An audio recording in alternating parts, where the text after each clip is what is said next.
Hi guys, आज मैं बात करूँगा।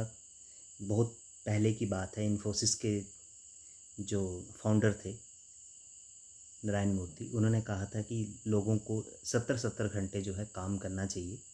उसी के बारे में मैं बात करूँगा। बात करने से पहले आपसे रिक्वेस्ट रहेगी कि मेरे चैनल को ज़रूर सब्सक्राइब करें और वीडियो पसंद आता है तो उसे ज़रूर लाइक करें।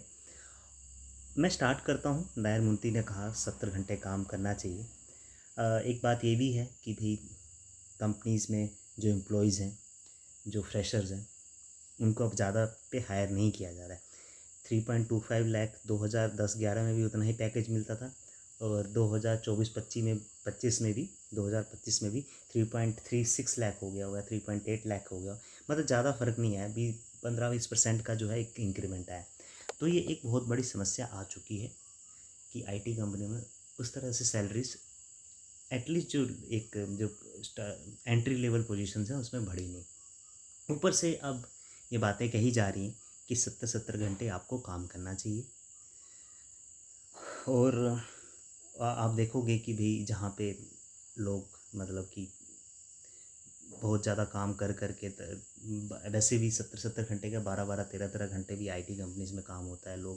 लोगों को हेल्थ इश्यूज़ भी आ रहे हैं, एक वर्क लाइफ बैलेंस बन नहीं पा रहा है। तो ये एक बहुत बड़ा इशू आईटी कंपनीज़ के साथ अब हो रहा है।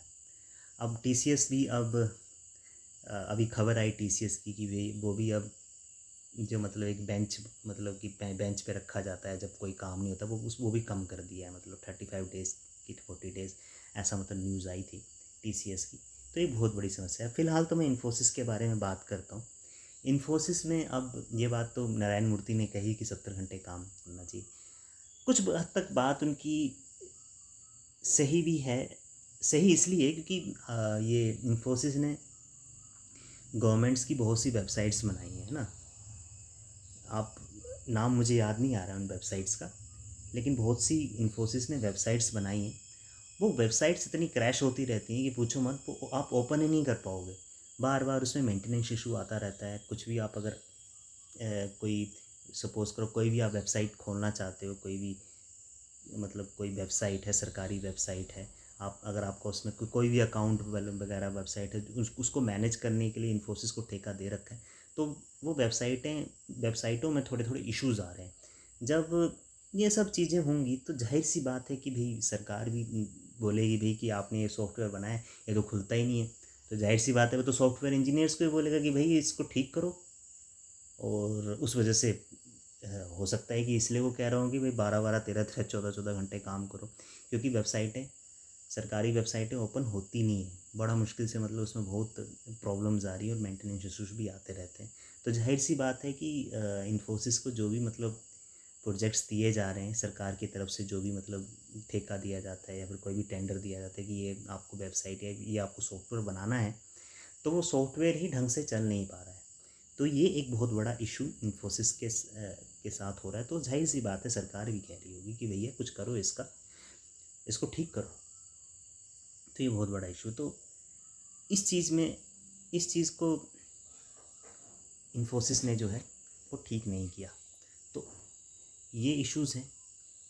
और मुझे ऐसा लगता है कि एक और इश्यूज़ हैं, लाइक कि अ, हमारे यहाँ प्रोडक्ट बेस्ड कंपनियों की बहुत ज़्यादा कमी है कि हम अपने प्रोडक्ट्स बना नहीं पाते। मैक्सिमम जो इन्फोसिस के जो प्रोजेक्ट्स होते हैं वो तो बाहर से ही आते हैं।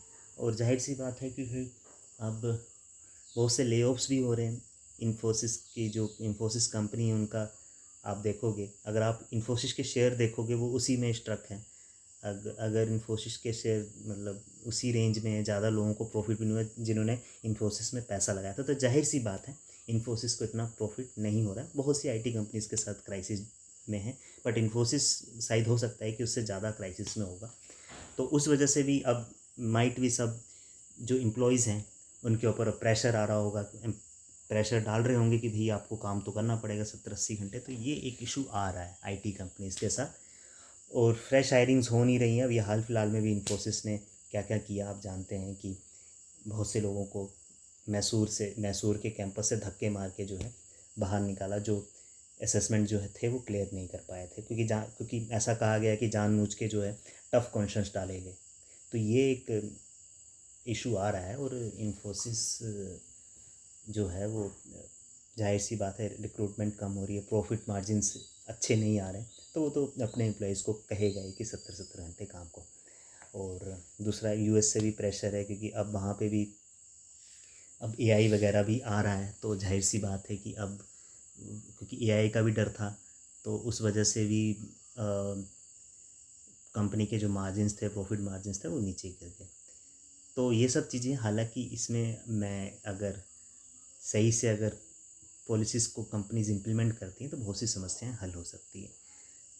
और इस पे सरकार को भी देखना चाहिए कि भाई कि एक एम्प्लॉय का वर्क लाइफ बैलेंस जो है वो मेंटेन किया जाए, और उसको कोई मतलब अगर वो अच्छा काम कर रहा है, क्योंकि दे आर एक्चुअली जो भी इंडिया का यूथ है वो फ्यूचर है, तो उनको अगर वोट उन वो ये चीज़ ज़रूरी है कि भाई उनको किसी तरह का मतलब कोई डिप्रेशन में ना आए, तो इसके लिए बहुत ज़रूरी है कि सरकार उस तरह की पॉलिसीज़ लेकर आए।